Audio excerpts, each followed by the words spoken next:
अस्सलाम वालेकुम।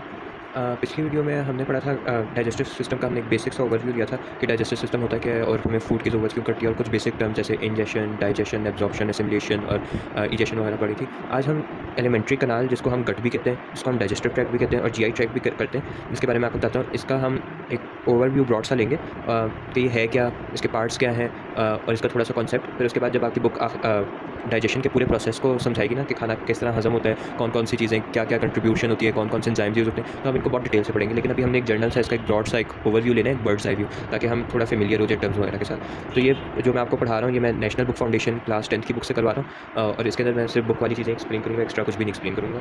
तो ये मैंने एक डायग्राम बनाई है, इतनी अच्छी तो नहीं बनी, लेकिन हैंड जो बुक की डायग्राम्स थी वो मुझे पर्सनली इतनी अच्छी लगी, तो इसलिए मैंने ये खुद बनाई है। खैर, सबसे पहले आपकी बुक कहती है, आपको मैं बुक के पढ़ाने से पहले एक कॉन्सेप्ट देता हूँ कि एलिमेंट्री कनाल है क्या। कनाल ऐसी चीज़ होती है जिसके अंदर से चीज़ें पास करती हैं। तो एलिमेंट्री कनाल के अंदर से हमारा फूड पास होता है, और जब ये फूड पास होता है तो ये बीच में डाइजेस्ट भी होता है। तो अगर मैंने आपको समझाना हो ना एलिमेंट्री कनाल क्या है, तो मैं आपको कहूँगा कि इसको ऐसे इमेजिन करें जैसे एक पाइप है। एक पाइप है जो कि मुँह से शुरू होता है, माउथ से, और ये एनस पे जाके ख़त्म होता है। तो एक बहुत लंबा सा 9 मीटर का पाइप होता है। कितना लंबा पाइप होता है? 9 मीटर का। असल में ये 9 मीटर हमारी बॉडी के अंदर फिट ऐसे होता है, एक एडल्ट ह्यूमन के अंदर 9 मीटर का एलिमेंट्री कनाल होता है। ये हमारी बॉडी के अंदर फिट ऐसे होता है क्योंकि बहुत सी जगह से ना मुड़ता है। जैसे आप यहाँ पे देखिए कितना ज़्यादा मुड़ा हुआ है, अपने ऊपर ही लिपटा हुआ है। तो ये बहुत ज़्यादा जो इसके अंदर फोल्डिंग्स होती है ना, ये हमारे स्टमक के अंदर होती है। इस एरिया को हम इंटेस्टाइन कहते हैं। क्या कहते हैं? इंटेस्टाइन। ये मैं डिटेल में आपको सारी पार्ट्स पढ़ाऊंगा, लेकिन ये बहुत ज़्यादा फोल्डिंग्स होती हैं, और इन्हीं फोल्डिंग्स की वजह से जब हम धागे को ऐसे लाइक गोल मटोल करते हैं तो छोटा सा हो जाता है ना, अगर हम उसको स्ट्रेच करेंगे तो लंबा होगा। तो ये 9 मीटर का पाइप होता है, लेकिन क्योंकि ये बहुत ज़्यादा यहाँ पे फोल्डेड होते हैं, इसलिए हमारे ह्यूमन्स के अंदर फिट होता है। वरना अगर ये स्ट्रेट होता है कभी भी फिट ना हो सके। 9 मीटर का ये पाइप होता है। अभी जो पाइप होता है ना, ये कहीं से मोटा हो जाता है। फॉर एग्जांपल हर जगह ना ये पाइप थोड़ा सा मॉडिफाइड होता है, थोड़ा सा चेंज होता है अपने फंक्शन के लिहाज से, क्योंकि हर जगह खाने की डिफरेंट तरीके से डाइजेशन होती है। कहीं पे थोड़ी स्टोरेज होती है। तो एक पाइप जो है ना, कहीं काफ़ी जगहों पे कहीं पे मोटा होता है, कहीं पे मुड़ा जुड़ा हुआ होता है। तो ये एक स्पेशलाइज्ड पाइप होता है। अगर मैं आपको सिंपल वर्ड्स में समझाऊँ तो ये बेसिकली एक पाइप है जिसके अंदर खाने की डाइजेशन होती है। तो आपकी बुक कहती पहले इसका नाम बताती है, एलिमेंट्री कनाल कहती है। एलिमेंट्री कनाल के बाद इसे गट कहती है। गट आपने अक्सर सुना हुआ होगा, स्टमक वगैरह के लिए ज़्यादा यूज़ होती है टर्म गट वाली। फिर डाइजेस्टिव ट्रैक्ट। ट्रैक्ट क्या होता है? जिसमें हम भागते हैं वगैरह, आपने देखे होंगे पार्क्स के अंदर ट्रैक वगैरह होते हैं। तो डाइजेस्टिव ट्रैक्ट क्या है? डाइजेशन का एक ट्रैक्ट, जहाँ पे खाना चलता जाएगा और उसकी डाइजेशन होती जाएगी, डाइजेस्टिव ट्रैक्ट। बाकी मेरा पर्सनल फेवरेट नाम है गैस्ट्रो इंटेस्टाइनल ट्रैक्ट। गैस्ट्रो का मतलब होता है स्टमक। जो भी चीज़, जब भी आप गैस्ट्रिक का वर्ड सुने ना, किसका? गैस्ट्रिक का, तो आप इसको फ़ौरन सोचें कि गैस्ट्रिक का वर्ड स्टमक के साथ रिलेटेड है। तो ये क्या है? Gastro intestinal. ये जो मुड़ी हुई जगह है ना, जहाँ पे बहुत ज़्यादा फोल्डिंग्स है, इस जगह को हम इंटेस्टाइन कहते हैं। तो ये एलिमेंट्री कनाल के अंदर जो दो इंपॉर्टेंट क्या कहते हैं चीज़ें, सारी चीज़ें इंपॉर्टेंट होती हैं, लेकिन ये इसके नाम जो है वो इसके मतलब स्ट्रक्चर के लिहाज से। तो गैस्ट्रिक, स्टमक हो गया, गैस्ट्रो इंटेस्टाइनल ट्रैक्ट। तो ये 4 नाम आपकी बुक ने बताया, एलिमेंट्री कनाल, गट, डाइजेस्टिव ट्रैक्ट और जीआई ट्रैक्ट। ये 9 मिलीमीटर की एक ट्यूब होती है, और ये कंटिन्यूस होती है, मतलब कहीं से भी ब्रेक नहीं हो रही है। आप देखें यहाँ माउथ से शुरू हो रही है और ये एनस पे खत्म होती है। ये असल में नोज़ है, मैं आपको बताऊंगा मैंने बाद में क्यों बनाई। लेकिन ये देखें, माउथ से चलती स्टमक के अंदर गैस्ट्रिक एरिया के अंदर आती है, फिर उसके अंदर इंटेस्टाइन, फिर ये एनस पे। तो ये कंटिन्यूस ट्रैक्ट है, कहीं से भी ये टूटते वगैरह नहीं।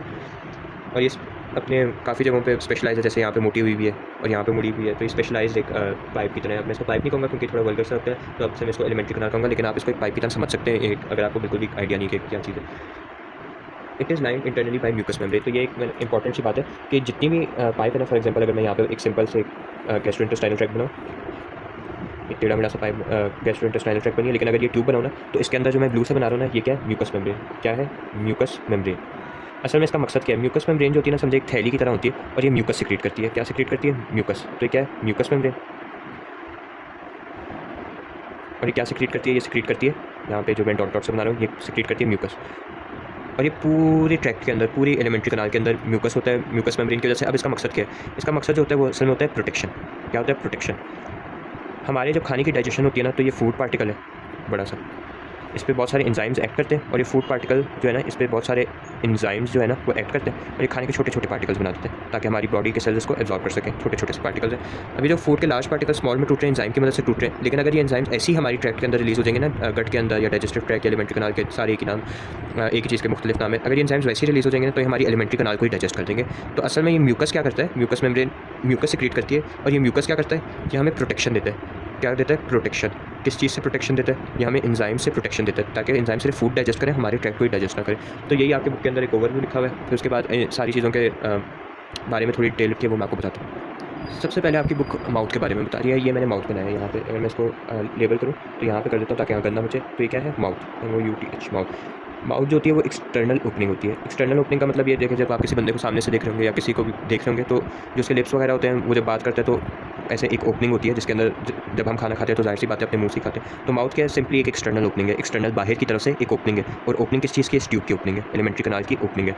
तो माउथ एक एक्सटर्नल ओपनिंग है, जिससे हम खाना वगैरह इनटेक करते हैं, और वो फिर हमारे ये ओपनिंग जो है ना, ये कहाँ पे खुलती है, ये खुलती है माउथ कैविटी में या ओरल कैविटी। किसमें खुलती है, ओरल कैविटी या माउथ कैविटी। जब भी आप कैविटी का वर्ड सुनना, कैविटी का मतलब होता है खाली जगह। तो जब हमारे माउथ से कोई चीज़ अंदर जाती है ना, माउथ की ओपनिंग कहाँ लेकर जाती है उसे, ओरल कैविटी के अंदर। ओरल कैविटी के अंदर हमारे पास टंग होती है, यहाँ पे अगर मैं बनाऊँ ये ऐसे। तो जो माउथ कैविटी है ना, ये एक्सटर्नल ओपनिंग है, और ये कहाँ पे लीड करती है, कहाँ पे खाने को लेकर जाती है, माउथ ओरल कैविटी के अंदर या माउथ कैविटी के अंदर। जब भी आप कैविटी का वर्ड सुने ना तो ये खाली जगह कहते हैं। अब हमारे जो मुंह की खाली जगह होती है उसके अंदर क्या क्या आपको नज़र आता है, आपको टीथ नज़र आते हैं, यहाँ पे ऊपर लगे होंगे टीथ होंगे, यहाँ पे टंग होगी, यहाँ पे अगर आप लेफ्ट और राइट साइड पे देखें तो यहाँ पे आपके चीक्स होंगे, इनसाइड ऑफ चीक्स होगी। तो ओरल कैविटी और माउथ कैविटी बेसिकली खाली जगह होती है जहाँ पे आपके डाइजेशन स्टार्ट होती है। आप कोई चीज़ खाते हैं, उसको चुपाना शुरू करते हैं, उसकी ब्रेकडाउन शुरू होती है। तो ये जो आपकी कैविटी खाली जगह मुंह की, इसको हम कहते हैं oral cavity, mouth cavity. Mouth क्या है, एक एक्सटर्नल ओपनिंग जो कि आपके खाने को कहाँ लेके जाती है, ओरल कैविटी के अंदर। तो यही आपकी बुक में। उसके बाद आता है फेरिंग्स। ये जो इतना हिस्सा है ना, जो मैं ब्लैक से हाईलाइट कर रहा हूँ, ये और ये इतना जो हिस्सा है ना, इसे हम कहते हैं फेरिंग्स। क्या कहते हैं, फेरिंग्स, PHYRANX, फेरिंग्स। अब मैं आपको बताता हूँ मैंने यहाँ पे नोज़ क्यों ड्रॉ की। समझे, ये नोज़ है। अब जो फूड पार्टिकल्स होते हैं ना, वो तो हम माउथ से ओरल कैविटी के अंदर आते हैं। ये समझे फूड पार्टिकल है, इसकी यहाँ पे डाइजेशन वगैरह थोड़ी सी टूट फूट गए। अब ये फूड पार्टिकल भी यहाँ फेरिंग्स के अंदर आ गए। कहाँ पे, फेरिंग्स के अंदर। और यहाँ से हम सांस ले रहे हैं नोज़ के थ्रू। तो ये जो एयर है, समझे ये एयर है, AIR, एयर जो है ये भी यहाँ पर आ गई है। तो फेरिंग्स के अंदर एक ऐसा हमारी नेज़ल कैविटी, नाक की खाली जगह जहाँ से हवा होती आती है, और ओरल कैविटी, मुंह की जो खाली जगह होती है, यहाँ से फूड पार्टिकल, ये दोनों एक कॉमन जगह पे आते हैं। और इस कॉमन जगह को क्या कहते हैं, जो मैं डॉटेड बना रहा हूँ, जो कॉमन जगह होती है जहाँ पे फूड पार्टिकल भी आते हैं मुंह से, ओरल कैविटी से, और एयर भी आती है नेज़ल कैविटी से। इस खाली जगह को हम कहते हैं, जहाँ पे दोनों चीज़ें आती हैं, इसको हम कहते हैं फेरिंग्स। फेरिंग्स एक ऐसी जगह है जो हमारे ओरल कैविटी के एसोफेगस से मिलाती है। मैं आगे बताता हूँ क्या है। एसोफेगस बेसिकली खाने की नाली होती है, और जो नेज़ल कैविटी होती है उसको ट्रेकिया के साथ मिलाती है। ट्रेकिया क्या होती है, हवा की नाली होती है। तो फेरिंग्स एक ऐसी कॉमन जगह है जहाँ पे फूड और एयर दोनों आती हैं, और फेरिंग्स नेज़ल कैविटी को एसोफेगस के साथ मिलाती है, सॉरी ओरल कैविटी को एसोफेगस के साथ मिलाती है, और नेज़ल कैविटी को ट्रेकिया के साथ बताती है। मैं आपको एसोफेगस के बारे में बताता हूँ, या हवा की नाली, ट्रेकिया। उसको उर्दू में इजी वर्ड्स में बताते हैं, हवा की नाली होती है। इसको हम कभी बाद में पढ़ेंगे, लेकिन आज का जो हमारा टॉपिक है एलिमेंट्री कनाल का जो हिस्सा है वो होती है, इसको अगर मैं यहाँ पे बनाऊँ, एसोफेगस।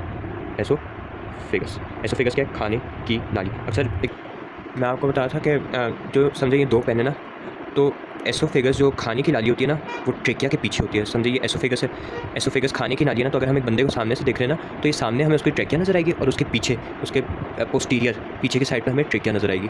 तो फेरिंग्स क्या है, फेरिंग्स जो है वो ओरल कैविटी को एसोफेगस से मिलाती है, और नेज़ल कैविटी को ट्रेकिया से मिलाती है। और अगर मैं आपसे पूछूँ कि इसमें आगे की तरफ कौन सा है, तो यहाँ पे थोड़ी सी गलत डायग्राम है, लेकिन आगे की तरफ जो होती है वो ट्रेकिया होती है, और पीछे की तरफ क्या होती है, एसोफेगस। तो मैं यहाँ पे लिख भी देता हूँ, ये इतनी ज़रूरी नहीं, आपकी बुक में नहीं लिखा हुआ, लेकिन अक्सर एग्जामिनर्स पूछते थे कि आगे की, अगर हम एक बंदे को सामने से देख रहे तो आगे की तरफ क्या होगी। तो आगे की तरफ जो हमारे पास पाइप होगा ना, जो आगे की तरफ नाली होगी, वो असल में ट्रेकिया होगी, और उसके पीछे एसोफेगस खाने की नाली होगी। तो एसोफेगस पीछे होती है और ट्रेकिया आगे होती है। अच्छा, उसके बाद हमारे पास एसोफेगस आ जाता है। इसकी मैं आपको अगर थोड़ी सी डिटेल बताऊँ तो ये देखें कहाँ से शुरू हो रही है, फेरिंग से शुरू हो रही है, और ये कहाँ पे ख़त्म हो रही है, यहाँ पे ख़त्म हो जाती है। तो ये स्टमक के अंदर ख़त्म हो जाती है, स्टमक के स्टार्ट पे। तो मैं अगर आपसे पूछूँ ये एसोफेगस किसको और किसको मिलाती है, तो ये फेरिंग्स को स्टमक से मिलाती है। ये एक ऐसी ट्यूब होती है जो कि फेरिंग्स को स्टमक से मिलाती है। क्या, स्टमक। तो स्टमक और एसोफेगस को जो स्टमक और फेरिंग्स को जो चीज़ मिलाती है, जो पाइप मिलाते हैं, उसे हम कहते हैं एसोफेगस। और मैं आपसे पूछ सकता हूँ कि कितनी बड़ी है, तो आपकी बुक में लिखा हुआ है कि कितनी 25 सेंटीमीटर लॉन्ग है। तो ये एसोफेगस है, फेरिंग्स को और स्टमक को मिलाएगी। और दूसरी इंपॉर्टेंट बात ये है कि एसोफेगस के अंदर नो डाइजेशन।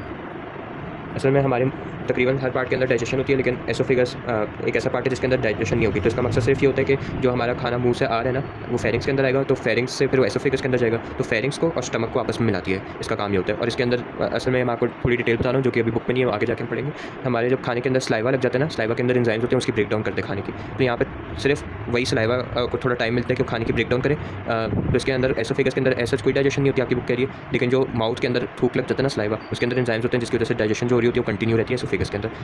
तो एसोफेगस खुद कोई डाइजेशन नहीं कराता, सिर्फ फेरिंग्स से फूड को जो है ना स्टमक के अंदर नहीं कराता। उसके बाद ये हमारे पास आता है स्टमक। स्टमक जो है ना, डायफ्राम के नीचे लेफ्ट साइड पे होता है। ये क्या है? डायफ्राम। अब अगर आपको ये नहीं पता डायफ्राम क्या है, तो डायफ्राम एक बहुत मोटा सा मसल होता है। हमारे पेट जो होता है ना वो डायफ्राम से शुरू होता है। समझो अगर ये एक इंसान है ना, तो ये जो उसका नीचे वाला पेट वाला हिस्सा होता है ना वो डायफ्राम के नीचे होता है। तो जैसे ही एसोफेगस डायफ्राम को चीरती हुई आती है ना, तो ये लेफ्ट साइड पर मुड़ जाती है। ये समझे, ये लेफ्ट साइड है, यहाँ पे मैं लिख रहा हूँ। लेफ्ट साइड पर मुड़ के ये थोड़ी सी मोटी हो जाती है, डायलेट हो जाती है। मैंने आपको शुरू में बताया था एलिमेंट्री कनाल कहीं से मोटी, कहीं से पतली, कहीं से मुड़ी हुई है। तो ये जो सबसे पहले मोटी होती है ना, वो असल में मोटियों की स्टमक बना देती है, स्टमक जिसे हम पेट कहते हैं। और अगर आप देखें यहाँ पे रफली, तो ये एक जे शेप होती है। समझे ये जे है, तो ये एक जे शेप की ऐसे कैविटी होती है स्टमक।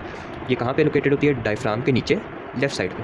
डायफ्राम के नीचे लेफ्ट साइड पे स्टमक हमारा होता है। अब स्टमक के अंदर दो ओपनिंग्स होती हैं। दो ओपनिंग्स मैं आपको ऐसे बताता हूँ, स्प्लिंटर्स होते हैं दो। क्या होते हैं? स्प्लिंटर्स। अब स्प्लिंटर्स क्या चीज़ है? स्प्लिंटर्स आप ऐसे समझ सकते हैं जैसे ढक्कन है। अगर ये ढक्कन बंद होंगे तो हमारा जो खाना जो एसोफेगस में आ रहा था वो स्टमक के अंदर नहीं आ पाएगा। और जब ये ढक्कन खुलेंगे तो एसोफेगस से हमारा खाना स्टमक के अंदर आ जाएगा। And same is the case है कि स्टमक से ये जो मैं मुड़ी हुई चीज़ बनाई है ना, ये क्या है? Small intestine. क्या है? Small intestine. तो जब ये दूसरा स्पिंटर खुलेगा, ढक्कन खुलेगा, स्पिंटर जिसमें मैं कह रहा हूँ, ये जो है तब हमारा खाना स्टमक से इंटेस्टाइन में आएगा। और जब ये स्पिंटर बंद होगा तो खाना स्टमक के अंदर नहीं आएगा। अब ये जो दो स्टमक होते हैं इनके नाम होते हैं। ये जो पहला स्टमक है ना, इसको हम कहते हैं कार्डियक स्पिंटर। क्या कहते हैं? Cardiac sphincter. कार्डियक स्पिंटर इसलिए कहते हैं क्योंकि ये दिल की तरफ होता है। ये हमारा दिल यहाँ पर होता है कुछ इस तरह से। ये एक्यूरेट नहीं है लेकिन मैं वैसा आपको बता रहा हूँ कि दिल के क्योंकि करीब होता है तो इसलिए हम कहते हैं कार्डियक स्पिंटर। कार्डियक का मतलब वर्ड हमेशा दिल के लिए एसोसिएट होता है। तो कार्डियक स्पिंटर दिल के करीब होता है इसलिए हम इसको कार्डियक स्पिंटर कहते हैं। और ये जो यहाँ पे होते हैं ना नीचे की तरफ स्टमक के, इसे हम कहते हैं पाइलोरिक स्पिंटर। क्या कहते हैं? Pyloric sphincter. Pyloric sphincter.